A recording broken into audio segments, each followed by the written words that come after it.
RSS का मोदी को संदेश, छोड़े पीएम पद। 2024 में मोदी को मैदान में नहीं उतारेगी बीजेपी।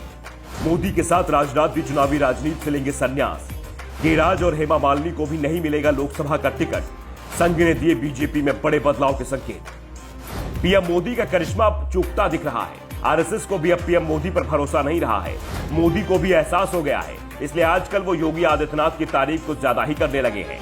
यूपी चुनाव में पीएम ने योगी ही उपयोगी का नारा उछाला तो तेलंगाना में योगी को साइंस का विशेषज्ञ और तेलंगाना के सीएम केसीआर को अंधविश्वासी बता दिया।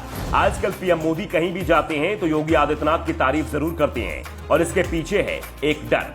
जी हां, मोदी अब योगी से डरने लगे हैं। योगी आदित्यनाथ की लोकप्रियता आज बीजेपी में मोदी से के बाद सबसे ज्यादा है, लेकिन मोदी का विरोध करने वालों की तुलना में योगी से नफरत करने वालों की संख्या बेहद कम है। यानी लोकप्रियता में योगी मोदी से थोड़ा पीछे हैं, लेकिन उनके विरोधियों की लिस्ट बहुत छोटी है। मोदी की लोकप्रियता में कमी आ रही है तो योगी की लोकप्रियता बढ़ती जा रही है और आरएसएस को भी इस बात का एहसास हो गया है, इसलिए उसने बड़े बदलाव का संकेत दे दिया है। संघ ने पीएम मोदी को इशारा दे दिया है कि उनका वक्त निकल चुका है, अब उन्हें युवाओं के लिए रास्ता छोड़ना चाहिए।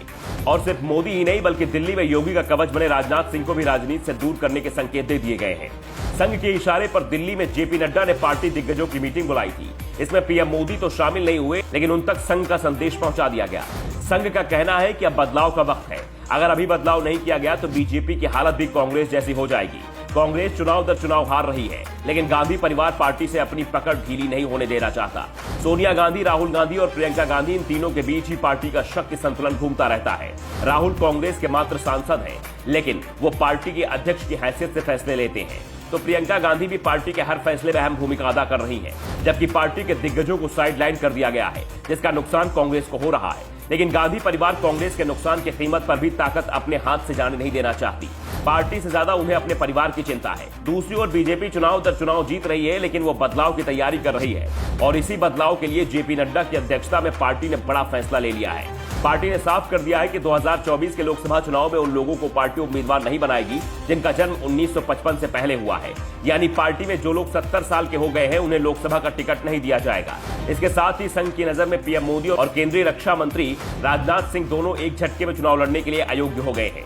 मोदी का जन्म 1950 में तो राजनाथ का जन्म 1951 में हुआ है। दरअसल मोदी और राजनाथ को साइडलाइन कर संघ पार्टी के उन नेताओं को भी सख्त संदेश पहुंचा रही है जो पार्टी पर दबाव बनाने की कोशिश कर रहे हैं। इस नियम के चलते बीजेपी के 25% सांसदों को इस बार लोकसभा चुनाव में टिकट नहीं मिलेगा। मथुरा से सांसद हेमा मालिनी भी इस बार चुनाव नहीं लड़ पाएंगी। इसी नियम के चलते गाजियाबाद के सांसद वीके सिंह, चंडीगढ़ की सांसद और अनुपम खेर की पत्नी किरण खेर, इलाहाबाद से सांसद रीता बहुगुणा जोशी, बेगूसराय से सांसद गिरिराज सिंह जैसे 80 से ज्यादा लोगों के टिकट इस बार बीजेपी काटने की तैयारी कर रही है। दरअसल इस रणनीति के पीछे संघ की मंशा साफ है, वो लंबे समय के लिए प्लानिंग कर रही है। संघ ने साफ कर दिया है कि 70 साल से ज्यादा उम्र वालों को टिकट नहीं दी जाएगी।